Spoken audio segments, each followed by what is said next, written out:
70세의 첫날 밤 이야기라니 믿기시나요? 하지만 이건 부끄러움이 아니라 용기와 사랑의 이야기입니다. 아니, 70세의 첫날 밤 얘기를 한다고요? 네, 맞습니다. 그날 밤 저는 다리를 주무르며 한참을 못 일어났습니다. 누군가는 그 나이에 무슨 사랑이냐 하겠지만 저는 그날 처음 알았습니다. 사랑은요, 심장이 아니라 허벅지로도 기억되는 거란 걸요. 오늘 부끄럽지만 용기 내어 제 얘기를 들려드리려 합니다. 구독과 좋아요는 미리 눌러주세요. 구독과 좋아요는 큰 힘이 됩니다. 햇살 같은 이야기입니다. 저는 올해 70살 김순자라고 합니다. 70년 세월 살아오는 동안 참 많은 풍파를 견뎌냈습니다. 그 중에서도 40년 동안 한 지붕 아래에서 살았던 남편과의 세월은 솔직히 말하자면 참 고단했습니다. 맞선으로 만난 그 사람은 제 이름조차 잘 부르지 않았어요. 여보라는 말보다 왜 이렇게 느려 터졌어? 밥값도 못하네라는 말이 더 익숙했지요. 그 말들은 어느새 제 가슴 깊은 곳에 상처를 남겼고 마음의 문을 꼭꼭 걸어 잠그게 만들었습니다. 남편이 하늘나라로 떠난 뒤에야 저는 숨을 제대로 쉴 수 있었어요. 처음엔 참 이상했습니다. 텔레비전 소리를 마음껏 키워도 되고, 좋아하는 김치찌개를 끓여도 되고, 늦게 일어나도 눈치 볼 필요가 없다는 것이 그렇게 3번의 봄과 가을을 보내는 동안 동네 아주머니들은 이제 좋은 사람 만나 같이 살아요 라고 귀에 딱지가 않도록 말했지만 그때마다 저는 웃으며 고개를 저었습니다. 제 심장은 이미 사랑이란 감정을 잊은 지 오래였으니까요. 외로움을 견디다 못해 동네 복지관 봉사활동에 나가기 시작했어요. 김장 담그기, 명절 음식 나눔, 어르신 목욕 봉사까지. 하루하루 바쁘게 지내다 보니 빈집에 돌아와도 덜 쓸쓸했거든요. 그날도 복지관에서 김장 봉사를 마치고 시장에 들렀던 날이었습니다. 양손에 묵직한 장바구니를 들고 터덜터덜 걷고 있는데 문득 누군가의 목소리가 들려왔어요. 할머니 감자 떨어졌어요. 뒤돌아보니 낯선 할아버지가 바닥에 굴러간 감자들을 정성스레 주워 담고 계셨어요. 그제야 비닐봉지가 찢어진 걸 알았습니다. 어쩐지 장바구니가 가벼워졌더라니요. 눈도 마주치지 않고 물건을 챙겨주시는 그분께 작게 고맙습니다 라고 말했더니 돌아온 대답이 지금도 귀에 맴돕니다. 모려 우리 어머니가 늘 그러셨어요. 무거운 건 혼자 들지 말라고. 그 순간 가슴 한구석이 찌릿했습니다. 40년 동안 단 한 번도 들어보지 못한 따뜻한 말 한마디가 그것도 초면인 분에게서 들려왔으니까요. 그분은 멋쩍은 웃음을 지으시더니 고개를 살짝 숙이고 걸어가셨습니다. 저는 그 뒷모습을 한참이나 바라봤어요. 처음 느껴보는 감정이었습니다. 일주일쯤 지났을까요? 다시 시장에 갔다가 그분을 마주쳤습니다. 저도 모르게 가슴이 두근거렸어요. 그분도 저를 알아보셨는지 멀리서 살짝 고개를 숙여 인사하셨습니다. 감자 파는 아주머니 앞에서 잠시 걸음을 멈추셨는데 그 모습이 왠지 정겹게 느껴졌어요. 건강해 보이면서도 어딘가 쓸쓸해 보이는 모습이었죠. 용기를 내서 다가갔습니다. 지난번에 감사했습니다. 그러자 그분은 어색한 미소를 지으셨어요. 아, 괜찮습니다. 별 말씀을요. 이상하게 말문이 막혔습니다. 무슨 말을 더 해야 할지 몰랐어요. 그때 그분이 먼저 입을 여셨습니다. 혹시 복지관에서 봉사하시죠? 네. 어떻게 아셨어요? 지난주에 거기서 뵌 것 같아서요. 저도 가끔 거기 가거든요. 그렇게 우리의 첫 대화가 시작되었습니다. 그분 이름은 박정철. 올해 75이라고요. 저보다 5살 많으셨어요. 복지관에서 전기시설 점검 봉사를 하신다고 했습니다. 예전에 전기 기술자셨대요. 그날 이후로 복지관에서 종종 마주치게 되었어요.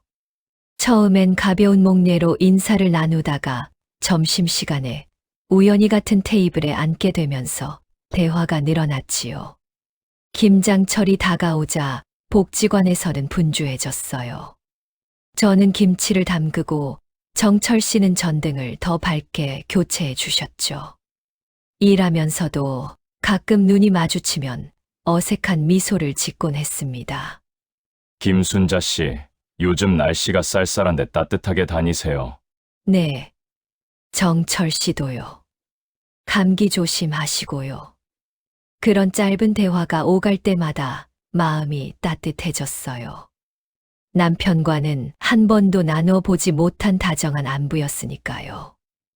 봉사활동이 끝나고 집에 돌아가는 길 가끔은 같은 방향이라며 동행해 주시기도 했어요. 처음엔 불편했지만 점점 그 시간이 기다려지기 시작했습니다. 어느 날은 제가 담근 유자차를 작은 병에 담아 복지관에 가져갔어요. 점심시간에 정철 씨께 살짝 건넸죠. 요즘 감기가 유행이라던데 이거 마시면 좋을 것 같아서요. 정철 씨는 놀란 표정으로 유자차를 받아드셨어요. 그리고는 쑥스러운 듯 웃으셨죠. 고맙습니다. 참 오랜만에 받아보는 선물이네요. 그 말을 듣는 순간 저도 깨달았어요. 저 역시 오랜만에 누군가에게 선물을 준다는 게 설레고 기분 좋았다는 걸요. 그날 돌아오는 길, 발걸음이 유난히 가벼웠습니다. 시간이 지날수록 우리는 서로에 대해 조금씩 알아갔어요. 정철 씨는 말수가 적지만 꼭 필요한 말만 참 따뜻하게 하는 분이었습니다. 손재주도 좋으셔서 복지관에 고장난 것들을 척척 고치고 하셨죠. 그럴 때마다 다른 할머니들이 아이고, 정철 씨 같은 남편 있으면 얼마나 좋을까? 하고 놀리면 저는 괜히 얼굴이 화끈거렸어요. 그러다 문득 정철 씨의 오른손 등에 있는 깊은 화상 자국이 눈에 들어왔습니다. 처음엔 눈길을 돌렸지만 자꾸 신경이 쓰였어요. 어떤 일이 있었던 걸까? 물어볼 수는 없었지만 마음 한 구석이 아렸습니다. 봄이 오고 있었습니다. 동네 벚꽃이 피기 시작하고 복지관 창가에도 햇살이 따스하게 들어왔어요. 정철 씨와 저는 어느새 서로의 일상에 자연스럽게 스며들었습니다. 가끔은 그분이 제 집 앞까지 장바구니를 들어주시기도 했고, 저는 그분이 좋아하시는 유자차를 정성껏 담가 건네곤 했지요. 그날도 평범한 오후였습니다. 동네 슈퍼에 반찬거리를 사러 들렀는데 주인 김씨 아주머니가 급하게 제 팔을 잡아당겼어요. 주변을 둘러보더니 목소리를 낮추어 말했습니다. 순자 씨, 그 정철이라는 양반이랑 가까이 지내는 것 같던데 조심하는 게 좋을 거야. 처음엔 무슨 말인지 몰라 어리둥절했지만 이어지는 이야기에 온몸이 얼어붙었습니다. 김씨 아주머니 말로는 정철 씨가 젊었을 때 술에 취해 담배불로 집에 불을 냈고 그 불로 아내와 어린 아들이 모두 숨졌다는 거였어요. 한 동네 살던 친척에게서 들었다면서 그 뒤로 정철 씨는 마을에서 쫓겨나다시피 떠났다가 늙어서 다시 돌아왔다고 했습니다. 그러니까 조심하라고. 남자들 술 버릇은 나이 들어도 안 고쳐. 우리 언니도 그렇게 고생했잖아. 집으로 돌아오는 내내 머릿속이 혼란스러웠습니다. 그토록 다정하고 조용하던 정철 씨가 어떻게 그런 끔찍한 일을 믿기 힘들었지만 한편으론 그분의 손등 화상 자국이 떠올랐어요. 항상 긴 소매로 가리고 다니던 그 자국, 혹시 그때 생긴 건 아닐까 싶었죠. 그날 밤 잠을 이루지 못했습니다. 한쪽에선 아니야, 그분이 그럴 리 없어 라는 생각이 들었지만, 다른 한쪽에선 40년간 술만 마시면 폭언을 일삼던 남편의 모습이 겹쳐 보였어요. 남편은 늘 바깥에선 점잖은 모습이었으니까요. 남자들은 결국 다 똑같은 건가 하는 생각에 가슴이 무너져 내렸습니다. 다음 날부터 저는 정철 씨를 피하기 시작했어요. 복지관 봉사 시간을 일부러 바꾸고 시장 가는 길도 돌아다녔습니다. 전화가 와도 받지 않았고 현관문 밖에 놓인 유자차도 그대로 뒀어요. 그 안에 담긴 마음이 이제는 두렵게 느껴졌으니까요. 정철 씨는 몇 번 더 찾아오셨습니다. 한 번은 제가 집에 있는 걸 아시고도 초인종만 누르고 한참을 서 계셨어요. 창문 틈으로 그 모습을 보며 가슴이 아팠지만 문을 열 용기가 나지 않았습니다. 결국 그분은 한숨을 크게 쉬더니 무언가를 현관 앞에 놓고 떠나셨어요. 나중에 보니 손수 깎은 나무 수저였습니다. 예전에 제가 무심코 나무 수저 하나 있으면 좋겠다고 말했던 것을 기억하신 거겠지요. 그런 정성과 기억력이 어떻게 가족을 해친 사람 될 수 있을까 혼란스러웠습니다. 하지만 세상엔 겉과 속이 다른 사람이 너무 많았고 저 역시 그런 사람에게 상처받은 경험이 있었으니까요. 스스로를 지키기 위해 저는 문을 더 굳게 걸어 잠갔습니다. 한 달이 지났을까요? 복지관 비품을 정리하러 갔다가 옛날 사진첩을 우연히 발견했습니다. 5년 전 지역신문에 난 기사가 오려 붙여져 있었어요. 지역신문에 실린 기사의 제목은 인근 아파트 화재 이웃집 노인이 아이고 해였습니다. 흐릿한 사진 속에서도 정철 씨의 모습은 분명했어요. 기사는 이렇게 적혀 있었습니다.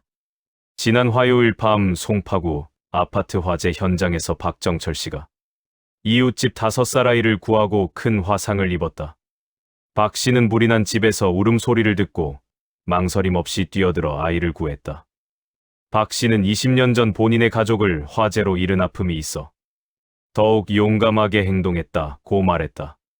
그 기사 옆에는 복지관 관장님의 메모가 붙어 있었습니다. 박정철 어르신 자신의 가족을 구하지 못했다는 죄책감으로 20년간 지역 소방안전 교육에 헌신해 오심. 손의 화상은 그날의 상처. 아내와 아들을 사제로 잃은 후 술과 담배를 완전히 끊고 봉사 활동을 시작하셨다고 함. 그 순간 온몸에 소름이 돋았습니다. 슈퍼 아주머니의 이야기는 완전히 뒤바뀐 것이었어요. 정철 씨는 술에 취해 불을 낸 게 아니라 불의의 화재로 가족을 잃은 피해자였던 겁니다. 그리고 그 아픔을 안고도 다른 아이를 구하기 위해 불 속에 뛰어들 만큼 용기 있는 분이었어요. 제 가슴이 무너져 내렸습니다. 확인도 없이 오해하고 냉정하게 외면했던 제 모습이 너무나 부끄러웠어요. 사진첩을 덮고 한참을 그대로 앉아 있었습니다. 눈물이 하염없이 흘러내렸어요. 그건 정철 씨를 향한 미안함이기도 했지만 평생 사람을 믿지 못하고 살아온 제 삶에 대한 슬픔이기도 했습니다. 그날 저녁 저는 용기를 내어 정철 씨 집을 찾아갔습니다. 복지관 명부에서 주소를 확인하고 작은 선물을 들고 갔어요. 아파트 초인종을 누르는 손가락이 떨렸습니다. 하지만 아무리 기다려도 대답이 없었어요. 옆집 아주머니께 물어보니 정철 씨가 몸이 좋지 않아 병원에 입원하셨다고 했습니다. 깜짝 놀라 어느 병원인지 물었더니 우리 동네 보훈병원이라고 하셨어요. 그날로 바로 병원을 찾아갔습니다. 6인실 병실 구석자리에 정철 씨가 누워 계셨어요. 평소보다 훨씬 수척해진 모습에 가슴이 아팠습니다. 저를 보시자 놀란 표정을 감추지 못하셨어요. 침대 옆에 조심스레 다가가 앉았습니다. 한동안 아무 말도 하지 못했어요. 어떤 말부터 해야 할지, 어떻게 제 마음을 전해야 할지 막막했습니다. 정철 씨도 말없이 저를 바라보셨어요. 그 눈빛에 원망은 없었지만 깊은 상처가 남아있음을 느낄 수 있었습니다. 정철 씨, 미안해요. 겨우 그 말을 꺼냈습니다. 목이 메어 더 이상 말을 잇지 못했어요. 정철 씨는 잠시 천장을 바라보시더니 고개를 돌려 저를 보셨습니다. 알고 있었어요. 뭔가 오해가 있었던 것 같다는 걸. 어차피 내 인생은 오해와 함께였으니까. 그 담담한 목소리에 더욱 미안해졌습니다. 저는 제가 들은 소문과 기사에서 알게 된 진실을 말씀드렸어요. 그러자 정철 씨는 쓴 웃음을 지으셨습니다. 그런 소문이 있었군요. 처음 알았어요. 그리고는 천천히 본인의 이야기를 들려주셨습니다. 젊었을 때 전기 기사로 일하다 사고로 다리를 다쳐 퇴직하셨고, 그 후 작은 가게를 운영하며 가족과 행복하게 살았다고요. 하지만 어느 겨울밤 이웃집에서 시작된 화재가 번져 본인의 집도 불탔습니다. 그날 밤 출장 가신 아내와 아들은 집에 없었지만 불길 속에서 이웃을 구하려다 크게 화상을 입으셨답니다. 그리고 3일 후 병문안 오던 아내와 아들이 교통사고로 세상을 떠났다고요. 그날 이후로 20년간 혼자 살았어요. 가족을 잃은 슬픔과 내가 더 조심했더라면 불이 번지지 않았을 거라는 자책감으로. 그래서 소방안전, 교육 봉사를 시작했지요. 정철 씨의 이야기를 들으며 저는 손수건으로 눈물을 훔쳤습니다. 두 사람 다 말 못할 아픔을 안고 살아왔다는 걸 알게 되었어요. 그날 이후로 매일 병원을 찾았습니다. 정철 씨의 입원 이유는 심한 기관지염이었어요. 담배는 끊으셨지만 젊은 시절 화재 연기를 많이 마신 탓에 폐가 약해지셨다고 했습니다. 저는 매일 정성껏 집에서 음식을 준비해 병원으로 가져갔어요. 끓인 도라지차, 삶은 배, 달걀찜 할 수 있는 모든 것을 했습니다. 처음에는 민망해 하시던 정철 씨도 점차 제 방문을 기다리는 눈치였어요. 병실 커튼을 사이에 두고 작은 세상이 만들어졌습니다. 그곳에서 우리는 평생 누구에게도 말하지 못했던 이야기들을 나누었어요. 정철 씨는 아내와의 첫 만남, 아들이 태어났을 때 기쁨, 그리고 그들을 잃은 후에 깊은 절망까지 모두 말씀해 주셨습니다. 저도 용기를 내어 남편과의 고통스러운 세월, 한 번도 받아보지 못한 진심, 어린 사랑에 대한 갈증 그리고 평생 마음의 문을 닫고 살아왔던 이유를 털어놓았어요. 우리 둘 다 상처투성이었지만 그 상처를 나눌수록 오히려 마음이 가벼워지는 것 같았습니다. 2주 후 정철 씨는 퇴원하셨습니다. 제가 부축해 모시고 나왔어요. 병원 앞 벤치에 앉아 잠시 봄바람을 맞으며 휴식을 취했습니다. 그때 정철 씨가 조용히 제 손을 잡으셨어요. 거친 손이었지만 따뜻했습니다. 순자 씨, 내 손이 이렇게 흉해도 괜찮으세요? 화상으로 일그러진 손등을 내려다보며 제게 물으셨어요. 그 순간 저는 망설임 없이 그분의 손을 두 손으로 포근히 감쌌습니다. 이 손이 흉하다고요? 절대 아니에요. 이 손은 생명을 구한 손이에요. 이 손에 담긴 이야기가 있기에 당신이 더 진짜 사람처럼 느껴져요. 정철 씨의 눈에 눈물이 고였습니다. 그리고는 작은 목소리로 말씀하셨어요. 내 손을 이렇게 잡아주신 건 20년 만이에요. 그 말에 제 가슴도 저릿했습니다. 우리는 길고 긴 침묵 속에 함께 벤치에 앉아 있었어요. 말이 필요 없었습니다. 서로의 온기만으로도 충분했으니까요. 그렇게 봄이 지나고 여름이 왔습니다. 우리는 자연스럽게 서로의 일상에 스며들었어요. 아침이면 함께 공원을 산책하고 복지관에 가서 봉사활동을 했습니다. 가끔은 동네 노인정에서 열리는 작은 모임에도 같이 참석했어요. 사람들의 수근거림도 있었지만 더 이상 신경 쓰지 않았습니다. 서로에게 기대어 남은 인생을 살아가는 것이 우리의 선택이었으니까요. 어느 날 정철 씨는 저를 데이트에 초대하셨습니다.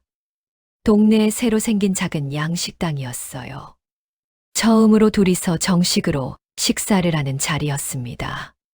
긴장한 마음에 평소보다 더 신경 써서 옷을 골랐어요. 남편과는 한 번도 해보지 않았던 일이었습니다. 식당에 도착하니 정철 씨가 구석자리에 앉아 계셨어요. 깔끔한 셔츠에 머리도 단정하게 정리하신 모습이었습니다. 저를 보자 벌떡 일어나 인사하시는데 언제 봐도 수줍어하는 그 모습이 참 사랑스러웠어요. 테이블 위에는 작은 꽃다발이 놓여 있었습니다. 처음 해보는 일이라 뭐가 맞는지 모르겠네요. 수줍게 웃으시는 정철 씨를 보며 저도 모르게 웃음이 나왔습니다. 70이 넘은 나이의 첫 데이트라니 참 낯설지만 설레는 일이었어요. 그렇게 우리는 소박한 저녁 식사를 함께 했습니다. 여느 젊은 연인들처럼 화려하지는 않았지만 서로의 눈을 바라보며 나누는 대화는 어떤 고급 레스토랑의 분위기보다 값진 것이었습니다. 그렇게 가을이 찾아왔습니다. 어느덧 정철 씨와 처음 만난 지 반년이 넘어가고 있었어요. 은행나무 잎이 노랗게 물들던 어느 날 정철 씨가 동네 뒷산으로 산책을 가자고 하셨습니다. 평소와 다른 진지한 목소리였기에 괜히 가슴이 두근거렸어요. 산책로를 천천히 걸으며 단풍을 구경했습니다. 정철 씨는 평소보다 말이 없으셨어요. 무슨 생각을 그리 깊이 하시는지 한참을 묵묵히 걷기만 하셨습니다. 잠시 벤치에 앉아 쉬는데 갑자기 주머니에서 작은 상자를 꺼내셨어요. 순자 씨, 내가 평생 혼자 살겠다고 다짐했었어요. 더 이상 누구도 사랑하지 않고 사랑받지도 않겠다고. 가족을 잃은 아픔이 너무 커서 다시는 그런 고통을 겪지 않으려고요. 잠시 말을 멈추시고 깊은 숨을 내쉬셨습니다. 그런데 순자 씨를 만나고 다시 사랑이 무엇인지 알게 되었어요. 내 남은 시간이 얼마나 될지 모르지만 그 시간을 함께 하고 싶습니다. 작은 상자를 열자 소박한 반지가 들어 있었어요. 제 손에 맞게 조절한 것인지 딱 맞는 크기였습니다. 말로는 표현할 수 없는 감정이 차올랐어요. 70이 넘어 맞는 프로포즈라니 꿈에도 생각해보지 못했습니다. 정철 씨, 저도 같은 마음이에요. 그렇게 우리는 서로를 바라보며 미소 지었습니다. 그 순간만큼은 우리가 이제 막 20살이 된 청춘 같았어요.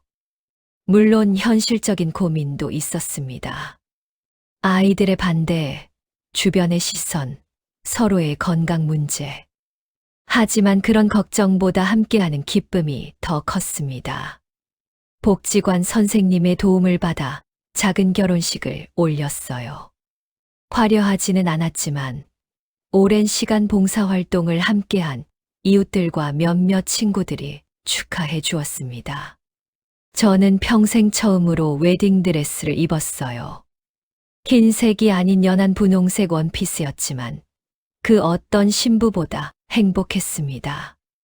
정철 씨는 깔끔한 정장 차림에 머리에 살짝 물을 발라 단정하게 넘기셨어요. 그 모습이 너무 멋져서 웃음이 나왔습니다. 선생님이 주례를 서주셨는데 짧게 우리의 사연을 소개해 주셨어요. 인생의 끝자락에서 다시 시작하는 사랑 이야기에 모두가 감동했습니다.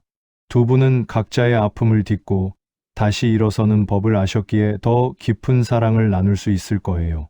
늦게 찾은 사랑이지만 그만큼 단단하고 깊은 사랑이길 바랍니다. 주례사가 끝나고 정철 씨와 손을 맞잡았을 때 그 따뜻함이 온몸으로 전해졌습니다. 흘러간 세월이 아깝지 않았어요. 지금 이 순간을 위해 모든 시간이 필요했던 것 같았으니까요. 결혼식 후 우리는 정철 씨의 집으로 보금자리를 옮겼습니다. 제 집보다 햇볕이 잘 들고 복지관과도 가까워서 생활하기 편했어요. 처음으로 살림을 합치는 날 가슴이 설레었습니다. 젊었을 때는 상상도 못했던 행복이 눈앞에 펼쳐지고 있었으니까요. 정철 씨는 제 짐을 나르며 조심스럽게 물으셨어요. 불편한 거 있으면 언제든 말해요. 내가 고칠게요. 그 말 한마디에 마음이 뭉클했습니다. 40년 결혼 생활 동안 들어보지 못한 배려였어요. 이렇게 서로를 생각하는 마음으로 함께 살아간다면 남은 인생이 아무리 짧아도 충분히 행복할 것 같았습니다. 그날 저녁 정철 씨는 따뜻한 차를 준비해 오셨어요. 제가 담근 유자차였습니다. 우리는 작은 거실에 앉아 창밖의 별을 바라보며 이야기를 나눴어요.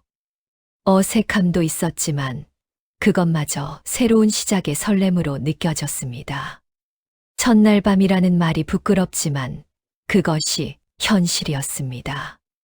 이른을 훌쩍 넘긴 나이에 맞이하는 진짜 첫날 밤 젊은이들처럼 불타오르는 열정은 아니었지만 그보다 더 깊고 따스한 무언가가 우리 사이에 흐르고 있었어요.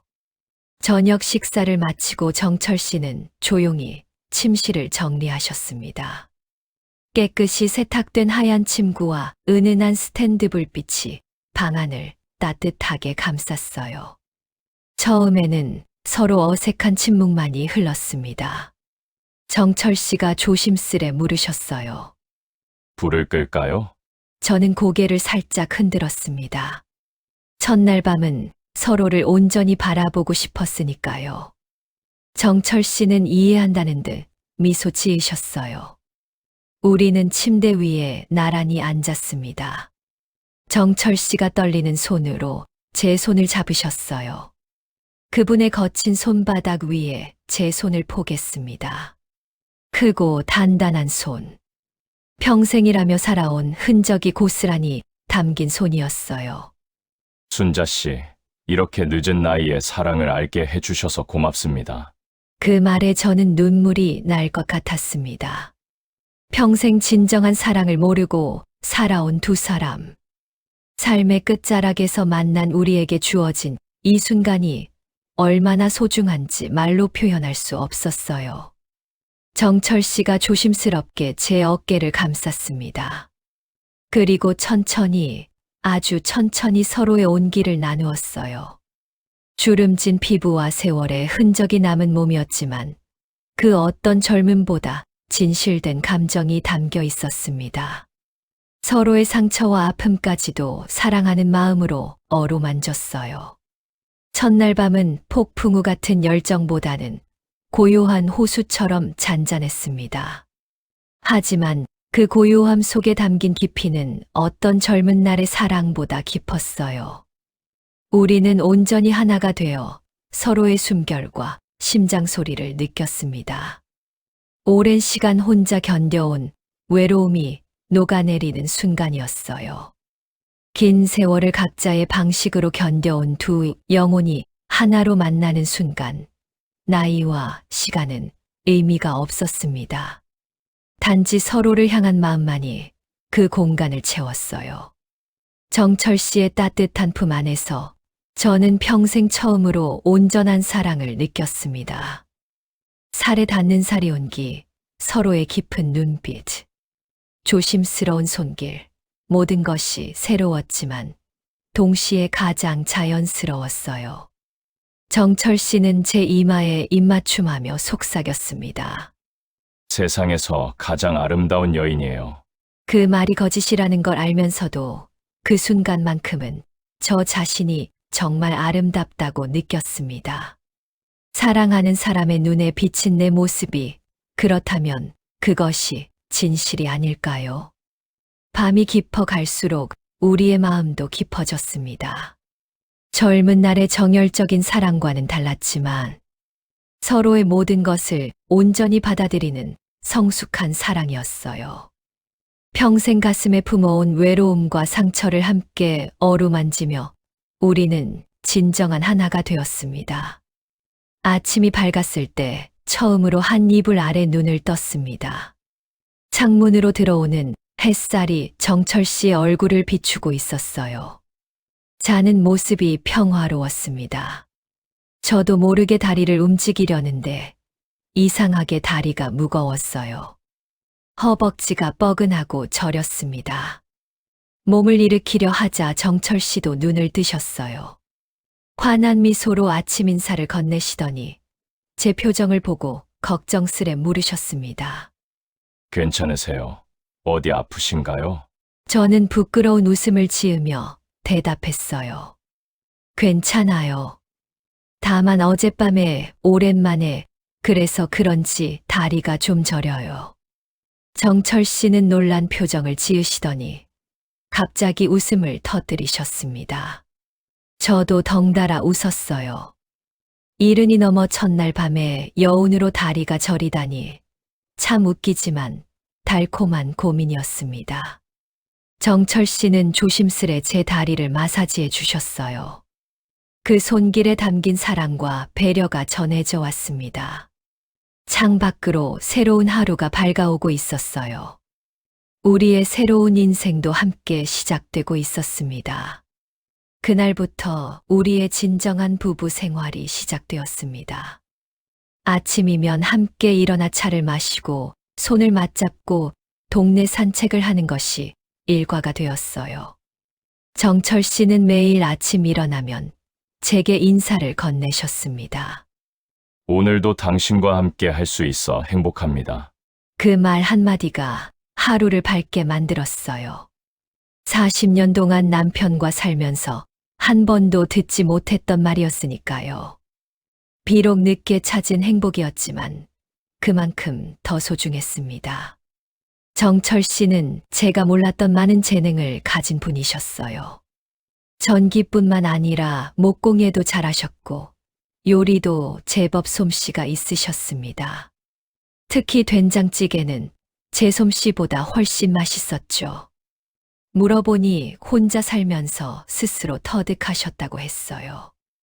아픈 과거를 딛고 자신만의 방식으로 삶을 가꿔온 흔적이었지요. 저도 정철 씨에게 뜨개질을 가르쳐 드렸어요. 처음에는 거친 손으로 가느다란 바늘을 다루기 힘들어 하셨지만 곧 익숙해지셨습니다. 2달 만에 제 생일 선물로 손수뜬 목도리를 선물해 주셨을 때 얼마나 감동했는지 모릅니다. 투박하고 몇 코가 빠진 목도리였지만 그 어떤 비싼 선물보다 값졌어요. 물론 모든 날이 행복하기만 한 것은 아니었습니다. 오랫동안 혼자 살아온 두 사람이 함께 산다는 것은 생각보다 많은 적응이 필요했어요. 정철 씨는 무척 깔끔한 분이셨는데 저는 좀 덜렁대는 편이라 가끔 집안 정리 문제로 티격태격했습니다. 또 TV 채널 선택부터 이불 개는 방식까지 사소한 일들로 의견이 달라 실랑이를 벌이기도 했지요. 하지만 그런 날들조차 소중했어요. 함께 어려움을 이겨내고 서로를 더 이해하게 되는 시간이었으니까요. 우리는 하나의 원칙을 세웠습니다. 하루가 가기 전에 모든 오해와 다툼은 풀자고요. 그래서 매일 잠들기 전 서로의 손을 잡고 그날의 감정을 나누는 시간을 가졌습니다. 오늘 정철 씨가 그런 말씀을 하셔서 조금 서운했어요. 미안해요. 내 생각만 했네요. 다음부턴 순자 씨의 마음도 더 헤아릴게요. 이런 대화를 통해 우리는 조금씩 서로에게 맞춰가는 법을 배웠습니다. 젊었을 때는 자존심 때문에 하지 못했던 대화들을 이제는 편안하게 나눌 수 있었어요. 나이가 들어간 것이 오히려 축복이라는 생각도 들었습니다. 특히 정철 씨의 기관지염이 심해질 때면 밤새 간호하며 걱정했습니다. 그분의 가래 소리가 심해지면 가슴이 철렁했어요. 젊었을 때는 미처 몰랐던 누군가를 진심으로 챙기고 보살피는 기쁨을 노년에 알게 되었으니까요. 아플 때 서로를 간호하며 우리의 사랑은 더 깊어졌습니다. 순자 씨, 내가 먼저 가면 어떡하나? 그게 가장 걱정이에요. 어느 날 정철 씨가 문득 그런 말씀을 하셨어요. 저는 그분의 손을 꼭 잡았습니다. 그런 생각 말아요. 우리는 지금 이 순간이 소중한 거예요. 앞으로의 일은 그때 가서 생각해도 늦지 않아요. 그래도 혹시 모를 일을 대비해 정철 씨는 저에게 여러 가지를 가르쳐 주셨어요. 전기 스위치 고치는 법, 수도 밸브 잠그는 위치, 보일러 온도 조절하는 방법까지. 혼자 살아도 불편함이 없도록 세심하게 챙겨주셨습니다. 그런 모습에서 진심 어린 사랑을 느낄 수 있었어요. 시간이 흘러 겨울이 깊어졌습니다. 창밖으로 하얀 눈이 내리는 날 정철 씨와 저는 소파에 나란히 앉아 TV를 보고 있었어요. 문득 정철 씨가 제 손을 꼭 잡으셨습니다. 순자 씨, 우리 이렇게 함께 있으니 참 좋아요. 같이 늙어간다는 게 이런 거구나 싶어요. 그 말에 가슴이 따뜻해졌습니다. 평생 혼자라고 생각했던 제게 이제는 함께 손잡고 걸어갈 사람이 생겼다는 사실이 너무나 감사했어요. 창밖에 눈이 소리 없이 내리는 동안 우리의 마음속에는 따뜻한 봄이 찾아왔습니다. 계절이 바뀌어 봄이 왔습니다. 우리가 만난 지 1년이 되는 날이었어요. 정철 씨는 아침 일찍부터 무언가 준비하느라 분주하셨습니다. 비밀이라며 제게 보여주지 않으셨죠. 점심 식사 후 정철 씨는 제 손을 잡고 동네 뒤편 작은 동산으로 저를 데려갔어요. 그곳에는 작은 벚나무 한 그루가 심어져 있었습니다. 아직 어린 나무였지만 분홍빛 꽃이 몇 송이 피어 있었어요. 정철 씨가 환하게 웃으며 말씀하셨습니다. 우리 만난 지 1년 되는 날 기념으로 심었어요. 이 나무가 자라는 동안 우리도 함께 늙어가자고요. 그 말에 가슴이 뭉클했습니다. 이 나이에 미래를 생각하며 나무를 심는다는 것. 그것이 얼마나 희망찬 일인지 모릅니다. 젊은 날에는 미처 몰랐던 삶의 소중함을 이제야 제대로 느끼는 것 같았어요. 정철 씨는 주머니에서 작은 상자를 꺼내셨습니다. 그 안에는 2개의 나무 반지가 들어 있었어요. 직접 나무를 깎아 만드셨다고 했습니다. 반지 안쪽에는 작게 글씨가 새겨져 있었습니다. 함께 늙어가는 기쁨, 그 글귀가 제 마음에 깊이 새겨졌습니다. 함께 늙어간다는 것. 그것이야말로 인생의 마지막 순간을 장식하는 가장 아름다운 선물이 아닐까요? 우리는 벚나무 아래 작은 돗자리를 펴고 앉아 꽃이 피 흩날리는 풍경을 바라보았습니다. 순자 씨, 이렇게 늦게 만났지만 앞으로의 시간이 비록 짧다 해도 그 어떤 긴 시간보다 소중하게 느껴져요. 정철 씨의 말에 저도 깊이 공감했습니다. 우리에게 남은 시간이 5년이든 10년이든 혹은 그보다 더 짧든 그 시간의 양보다 질이 중요하다는 것을 깨달았으니까요. 지금 이 순간 서로의 손을 잡고 꽃비를 맞는 이 시간이 얼마나 행복한지 모릅니다. 복지관으로 돌아오는 길, 우리는 예전에 처음 만났던 시장을 지나갔습니다. 그때 정철 씨가 감자를 주워 주셨던 그 자리. 이제는 우리에게 특별한 장소가 되었지요. 시장 사람들도 우리를 알아보고 반갑게 인사를 건넸습니다. 어머, 순자 씨랑 정철 씨. 요즘 참 보기 좋아요. 정말 잘 어울리시네. 처음에는 수근거리던 목소리들이 이제는 진심 어린 축복이 되어 돌아왔습니다. 삶은 참 신기한 것 같아요. 누구도 예상하지 못했던 방향으로 흘러가고 절대 불가능하다 생각했던 일들이 실현되기도 하니까요. 집으로 돌아와 저녁을 준비하며 정철 씨가 문득 물으셨습니다. 순자 씨 혹시 후회하는 거 있어요? 이렇게 늦게 시작한 우리 결혼 생활. 저는 고개를 저었습니다. 단 하나도 없어요. 오히려 감사해요. 이런 행복을 알게 해주셨어. 정철 씨의 눈시울이 붉어졌습니다. 우리는 말없이 서로를 바라보며 미소 지었습니다. 그 눈빛 속에 모든 감정이 담겨 있었으니까요. 이제 우리는 매일 아침 일어나 함께 차를 마시고 복지관에 가서 봉사활동을 하고 저녁이면 소소한 일상을 나눕니다. 특별한 일은 없지만 그 소소함이 가장 큰 행복이 되었어요. 가끔 정철 씨의 기관지염이 도질 때면 걱정되기도 하지만 그런 순간에도 함께 할 수 있다는 것이 위안이 됩니다. 어느 봄날 우리는 심었던 벚나무 아래 나란히 앉아 있었습니다. 정철 씨가 제 어깨에 팔을 두르고 속삭였어요. 이 나무가 자라서 크게 꽃을 피울 때 우리가 볼 수 있을까요? 저는 고개를 끄덕였습니다. 볼 수 있어요. 설령 우리 육체는 없더라도 우리 마음은 여기 남아있을 테니까요.